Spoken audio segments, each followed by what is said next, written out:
తన దర్శనానికి ఇంకా ఎన్నాళ్ళు కన్నీళ్లతో ఉండాలిలా తట్టుకోవడం కాదే నా వల్ల వయ్యారి పిల్ల గుక్క పట్టి ఏడుస్తూనే ప్రాణం నీ వల్ల తట్టుకోవడం కాదే నా వల్ల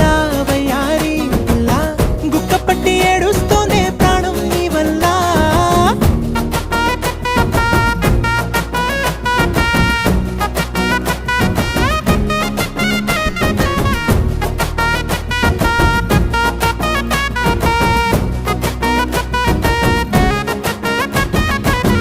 ఇష్టమైంది లాగేసుకుంటే చంటి పిల్లాడల్లాడినట్టే దిక్కు తోచకుందే నాకు నువ్వే లేకుంటే నువ్వు గాని నాతో ఉంటే నవ్వులేరుకుంటానంతే నీ జతలో క్షణాలకే దొరికెను పరిమళమే చక్కగా చట్టా